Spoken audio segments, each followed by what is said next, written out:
अस्सलाम वालेकुम पाक व्यूअर्स, मेरा नाम है सुनील मंजर। मैं पाक व्यूअर्स वीकली के एक और एपिसोड के साथ आपकी खिदमत में हाजिर हूँ। आज के वीकली की जो सबसे पहली खबर है, जो पॉइंट है, टॉपिक है डिस्कशन का, वो पेट्रोल है। पाकिस्तान में आपको पता है कि जून का महीना जब से शुरू हुआ है, पाकिस्तान के अंदर पेट्रोल क्राइसिस हैं and government had failed miserably in providing petrol across the country. एक सियासी नारे के तौर पर प्राइस कम करके लोगों को रिलीफ का जो है कहा तो ज़रूर गया, लेकिन वो पेट्रोल जो है पूरे जून के महीने में पाकिस्तान में डिफरेंट शहरों में डिफरेंट टाइम पे उसकी अवेलेबिलिटी जो है वो शॉर्ट रही है। और उसके बारे में हम आपको अपनी वीडियोस में बताते रहे कि क्या मुहर्रकात थे, किस वजह से शॉर्टेज हुई। कंपनीज़ जो हैं OMC, जिनको ऑयल मार्केटिंग कंपनीज़ कहते हैं, उनका कहना ये है कि ये शॉर्टेज इस वजह से हुई थी कि गवर्नमेंट ने इम्पोर्ट के ऊपर बैन लगा दिया था कोविड-19 जब शुरू हुआ था और दुनिया में पेट्रोल की प्राइसेस नीचे आई थी और उनको उस प्राइस के ऊपर पेट्रोल इम्पोर्ट नहीं करने दिया गया और अब उनसे एक्सपेक्ट किया जा रहा है कि वो जो कि महंगा पेट्रोल उन्होंने ख़रीदा है वो सस्ते दामों बेचें। इन शॉर्ट ये स्टोरी थी। और गवर्नमेंट का कहना ये था दूसरे पॉइंट ऑफ व्यू पे कि जी ओगरा के थ्रू इन सबको फ़ाइन किया गया। एक इंक्वायरी भी की जिसके अंदर 9 कंपनी को गिल्टी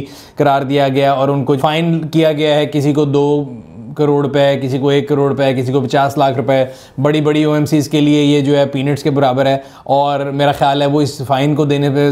तरजीह देंगे बजाय इसके कि वो डेली जो है नुकसान के ऊपर सेल करते। अब जो भी मसला था, मसाइल था, अगेन दोनों साइड ऑफ स्टोरी हैं। OMCs का कहना ये है कि गवर्नमेंट ने उनको इम्पोर्ट नहीं करने दिया। गवर्नमेंट का कहना ये है कि जी इन्होंने एक मिनिमम बैलेंस जो है वो मेंटेन नहीं किया स्टॉक का, जिसकी वजह से शॉर्टेज क्रिएट हुई।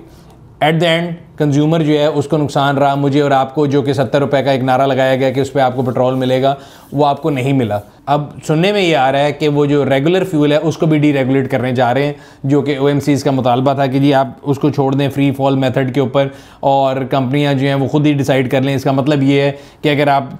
टोटल से पेट्रोल डलवा रहे हैं रेगुलर, या PSO से डलवा रहे हैं, या शेल से डलवा रहे हैं, गो से डलवा रहे हैं, बाइको से डलवा रहे हैं, हर किसी की अपनी प्राइस हो सकती है और वो खुद अपना प्राइसिंग फार्मूला सेट कर सकता है, डिमांड एंड सप्लाई डिसाइड कर लेगी। बट उसमें एक मसला मुझे ये नज़र आता है कि अगर गवर्नमेंट को या ओगरा को ये नज़र आता है कि उन्होंने प्रीमियम के अंदर जो है आपस में कार्टलाइजेशन कर ली है, तो उनको क्या चीज़ रोक रही है कि वो नॉन प्रीमियम में भी कार्टलाइजेशन नहीं करेंगे। इधर एक और इदारा है जिसका काम आ जाता है कंपटीशन कमीशन ऑफ पाकिस्तान, और ओगरा ने उनको ये कहा है कि अगर वो लोग जो है ये प्रैक्टिसेस नहीं छोड़ेंगे जैसे कि उन्होंने प्रीमियम फ्यूल में किया है, तो उनको जो है कंपटीशन कमीशन ऑफ पाकिस्तान में एक केस लेके जाया जाएगा जो कि देखता है कि इस तरह की जो प्रैक्टिसेस होती हैं जिनके अंदर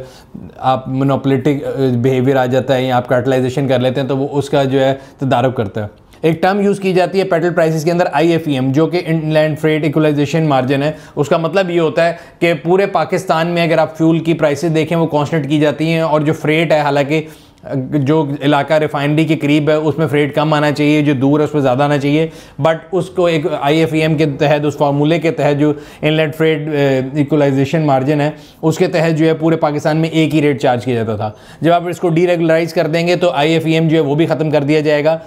उससे होगा ये कि जो पेट्रोल पंप या जो इलाके रिफाइनरी के करीब हैं उसमें पेट्रोल की प्राइस का फ़र्क होगी, जो रिफाइनरी से दूर है उसमें ज़्यादा होगी, और ये डिफरेंस जो है वो 1 रुपये से लेके 5 रुपये पर लीटर हो सकता है।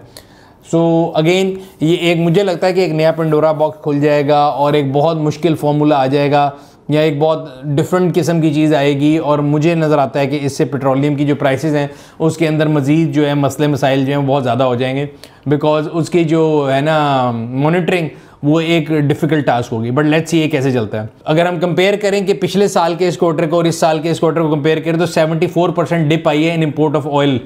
इसकी 2 वजूहत हैं। एक तो इंटरनेशनली आपके फ्यूल प्राइसेस नीचे गई हैं, तो वैल्यू में भी इंपोर्ट आपकी नीचे गई। दूसरा बाय वॉल्यूम, अगर हम लीटर्स में देखें तो वो भी हमारी इंपोर्ट नीचे गई है। अब उसके लिए 3-4 चीज़ें जिसने इसमें मेरा ख्याल है रोल प्ले किया है। एक तो कोविड-19 की वजह से मार्च से जो है आपकी मुल्क में partial lockdown, smart lockdown, smartest lockdown, तमाम चीज़ें चल रही हैं साथ साथ, जिसकी वजह से जो फ्यूल की डिमांड है उसमें कमी आई है। ख़ास तौर पे पब्लिक ट्रांसपोर्ट नहीं चल रही, जिसकी वजह से डीजल की जो डिमांड है उसमें भी काफ़ी कमी आई थी। और अगर हम देखें तो फिर टोटल बिल जो इंपोर्ट का वो भी इसलिए भी कम हुआ है कि आपकी पेट्रोल की जो प्राइसेस हैं या पेट्रोलियम प्रोडक्ट की जो प्राइसेस हैं वो भी डिक्रीज़ की हैं। तो ये तमाम फैक्टर्स हैं जिनकी वजह से एक जो इंटरेस्टिंग फिगर है वो सामने आ रहा है कि 74% डिक्लाइन है इंपोर्ट बिल के अंदर इन फॉर्म ऑफ जो आपके पेट्रोलियम प्रोडक्ट्स हैं। अगर हम आगे आए चीज़ों की बात करें तो गवर्नमेंट से रिलेटेड मैंने आपको न्यूज़ दी थी कि पंजाब के अंदर जो है नंबर प्लेट्स जो हैं काफ़ी अरसे से जो नहीं आ रही थी, वो अब फाइनली सुनने में आ रहा है कि गवर्नमेंट ने जो है डिसाइड कर लिया है।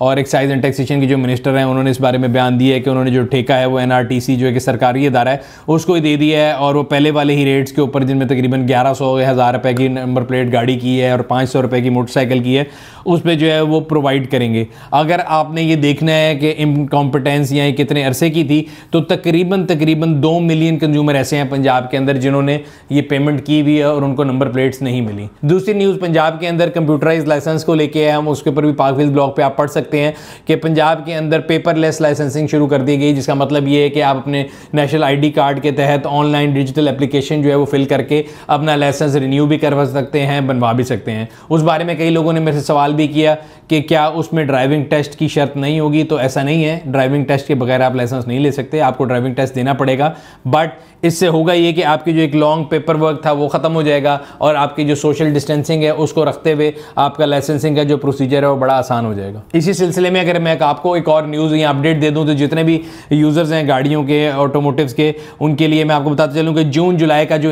वक्त होता है इसमें आपके गाड़ियों के टोकन जो है उनकी ड्यू डेट आ रही होती है, और पंजाब गवर्नमेंट ने खास तौर पर इस दफ़ा 20% रिबेट दिया है अगर आप उसको जुलाई के अंदर जमा करा देते हैं, और एक और एडिशनल 5% रिबेट ऑफर कर रहे हैं कि अगर आप डिजिटल जो तरीका है पेमेंट जमा कराने का जो कि गवर्नमेंट ने इंट्रोड्यूस किया उनसे कराएंगे, सो आप 25% तक जो है डिस्काउंट हासिल कर सकते हैं अपने टोकन टैक्स के ऊपर। अगर हम ऑटो इंडस्ट्री न्यूज़ की बात करें तो मैं कल देख रहा था कि प्रिंस पर्ल जो गाड़ी है रिगाल ऑटोमोबाइल की, उसकी प्राइस इंक्रीज़ कर दी गई है। उसकी रीज़न ये दी गई है कि जब हम लोगों ने उन्होंने पुरानी प्राइस लॉन्च की थी 10.5 लाख के करीब, तो $155 का था, अब 167 का हो गया, तो उन्होंने 11.5 लाख रुपए कर दिए। एक तो येस आई एग्री, डॉलर की प्राइस इंक्रीज़ कर रही है और वो एवर हाइस्ट इन हिस्ट्री है इस टाइम पे। बट मैं कैलकुलेशन कर रहा था इसी गाड़ी की अगर हम करें और गाड़ी का 0% पार्ट जो है लोकल बनता है और सारी गाड़ी इंपोर्ट होती हो, तो 10.5 लाख रुपए जो उसकी पहले प्राइस थी बकौल उनके 155 के डॉलर पे, वो तकरीबन $6,760 बनती है, और उसको अगर आप 167 के डॉलर से मल्टीप्लाई कर दें तो वो तकरीबन 11,30,000 बनती है, जबकि करंट प्राइस जो है वो 11,50,000 पे रखी गई है। So there has to be something more than the dollar price, और ये बात मैं हमेशा से कहता आया हूँ कि गवर्नमेंट को चाहिए कि वो अपना रोल प्ले करे। अगर तो ये गाड़ी 100% इंपोर्ट हो रही है तब भी इसकी प्राइस जो इंक्रीज़ है वो डॉलर के लिहाज से जस्ट नहीं है, और अगर ये लोकल बन रही है तो सिर्फ लोकल पोर्शन जो है वो प्राइस का इंक्रीज जो है वो डॉलर के साथ से होना चाहिए। ये पाकिस्तान में एक ट्रेंड बन गया, आप किसी भी कंपनी को देख लें, रिसेंटली आपकी कई ऐसी गाड़ियां जो लॉन्च हुई और उसकी लॉन्च प्राइस गाड़ी में मार्केट में आने से पहले उसकी प्राइस बढ़ गई और कोई कंज्यूमर की बात सुनने वाला नहीं है। अगर हम ऑटो इंडस्ट्री की बात करें तो एक और न्यूज़ में देख रहा कि पाकिस्तान और दुनिया को हम कंपैरिजन करते रहते हैं अक्सर, और हम लोगों ने कई दफ़ा आपको बताया, जिस तरह कि यारिस के सिलसिले में हम लोगों ने एक पोस्ट भी बनाई थी कि इंडियन और पाकिस्तानी यारिस जो है उसमें क्या फ़र्क है और क्या प्राइसिंग है। सो एक और बड़े मज़े की चीज़ जो मैं देख रहा था, बल्कि मज़े का खेज़ चीज़ है कि हमारे हमसाए ममालिक इंडिया में यारिस के ऊपर जो है डिस्काउंट ऑफर किया जा रहा है, बिकॉज कोविड-19 की वजह से वो इकॉनमी बहुत बुरी तरह मुतासर हुई है, और उन्होंने सेल्स को जो इंक्रीज़ करने के लिए जो तरीका अपनाया उन्होंने किया ये है कि उन्होंने डिफरेंट किस्म के डिस्काउंट ऑफर करना शुरू कर दिए हैं। At the same time Pakistan में टोयोटा यारिस का यही हुआ कि जब कोविड-19 आई है तो यारिस जो है उसका लॉन्च जो है सॉफ्ट लॉन्च किया गया था, वैसे तो लॉन्च हुआ ही नहीं, तो उसकी प्राइसेस आई थी मार्केट में जो कि तकरीबन 23,50,000 रुपए से लेकर 28,09,000 रुपए तक की थी। बट कोविड के दौरान ही, इससे पहले कि वो कोई गाड़ी उस प्राइस पर डिलीवर होती है, इसकी प्राइसेस बढ़ा दी गई जो कि 1,20,000 से लेकर 1.5 लाख रुपए तक का इजाफा है, और फाइनली जो अब उसकी प्राइस है टोयोटा यारिस की वो तकरीबन 24,70,000 रुपए बेसिक वेरिएंट की है और 29,60,000 रुपए जो है top of the line variant की है। India at the same time आपको डिस्काउंट दे रहा है, Pakistan at the same time price बढ़ा रहा है। उसके अलावा यारिस की अगर हम इंटरनेशनल न्यूज़ की बात करें तो यूएस से न्यूज़ ये कि यारिस को जो है उसके हैचबैक और सेडान दोनों वेरिएंट को डिसकंटिन्यू कर दिया गया है, और ये आखिरी साल था जिसमें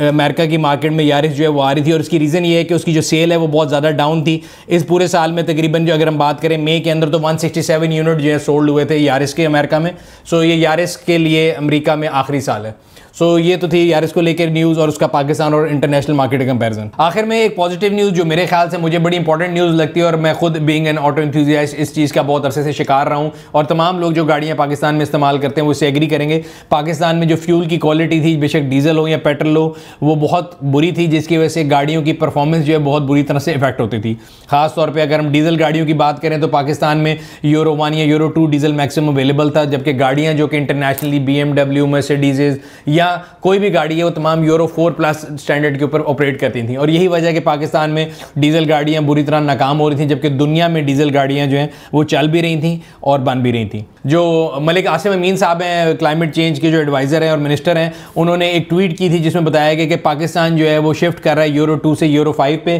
पेट्रोल के केस में ये 1 अगस्त से एप्लीकेबल है और डीजल के केस में ये 1 जनवरी 2021 से एप्लीकेबल होगा। बहुत बड़ी न्यूज़ है मेरे ख्याल से तमाम ऑटो एंथुसियास्ट के लिए, ऑटो यूज़र्स के लिए। पेट्रोल गाड़ियों में ख़ास तौर पर हमने देखा पिछले दिनों क्वालिटी ख़राब होने की वजह से तमाम लोगों ने, हमारी कम्युनिटी पे भी हम देखते रहते हैं, आपको वीडियोस में भी बताते रहते हैं कि गंदे फ्यूल की क्वालिटी की वजह से आपके जो कैटालिटिक कन्वर्टर हैं वो बहुत चोक होते हैं, गाड़ियों में इंजन चेक लाइट आती है, गाड़ियों की परफॉर्मेंस कम होती है, गाड़ियों के अंदर नॉकिंग होती है जिसकी वजह से गाड़ियों की ओवरहीटिंग के प्रॉब्लम्स आते हैं। सो गर्ज ये है कि अगर ये फ्यूल क्वालिटी बेहतर हो जाएगी तो आपकी फ्यूल एफिशिएंसी, आपकी गाड़ियों की प्रोडक्टिविटी, आपकी फ्यूल एवरेज, गाड़ियों की इंजन की लाइफ बहुत बेहतर हो जाएगी और सबसे इंपॉर्टेंट चीज़ ये आपकी इन्वायरमेंट के लिए बहुत अच्छा होगा। आखिर में पब्लिक सर्विस मैसेज आप सबके लिए यही है कि कोविड-19 जो है वो पूरी दुनिया में फैल रहा है, खासतौर पे पाकिस्तान में एकदम उसकी स्प्रेड जो है बहुत ज़्यादा हो गया है और हम पहले से क्योंकि कोशिश यही कर रहे थे कि सोशल डिस्टेंसिंग की जाए। उससे ये होगा कि हम बीमारी ख़त्म तो नहीं कर सकते बट उसका जो स्प्रेड है उसको रोक सकते हैं। अगर हम देखें तो अभी खासतौर पर पाकिस्तान के डिफरेंट इलाकों में स्मार्ट लॉकडाउन, कहीं हाइब्रिड लॉकडाउन, डिफरेंट किस्म के लॉकडाउन जारी हैं। कोशिश करें कि आप जो है अथॉरिटीज़ का साथ दें और हम जो है उसमें अपना रोल प्ले करें। येस इनकन्वीनियंस है, हमें भी होती है, आपको भी होती है, कई इलाके बंद हैं और गवर्नमेंट के तौर पे अगर हम देखा जाए, हम किसी को एडवाइस करने की कोशिश करें तो ट्रैफिक पुलिस को या पुलिस को चाहिए कि वो एक ट्रैवल प्लान या ट्रैवल एडवाइजरी या कौन कौन सा इलाका जो है कहाँ कहाँ से बंद होगा, ताकि अगर किसी को एमरजेंसी में कहीं जाना पड़े तो उसको उसके बारे में पता हो। लेकिन एज अ रिस्पॉन्सिबल सिटीजन मेरा और आपका फ़र्ज़ ये बनता है कि हम सोशल डिस्टेंसिंग को फॉलो करें, अपने हाथों को धो के रखें, अपने मुंह को कवर रखें, मास्क पहने और कोशिश करें कि अपने हाथ को अपने मुंह या नाक पे ना लगाएं ताकि ये जो डिजीज़ है इसका स्प्रेड रोका जा सके। तो ये था आज का वीकली। अगर आपको पसंद आया लाइक करें, कमेंट सेक्शन में अपनी राय से आगाह करते रहा करें। अगर अभी तक आपने हमारे यूट्यूब चैनल को सब्सक्राइब नहीं किया, सब्सक्राइब करें, बेल आइकन पर क्लिक करें ताकि आपको और आने वाली वीडियो के बारे में नोटिफिकेशन मिलता रहे। अगले हफ्ते आपसे फिर मुलाकात होगी, तब तक अपना और अपने गिरदोनवा के लोगों का ख्याल रखिएगा। शुक्रिया।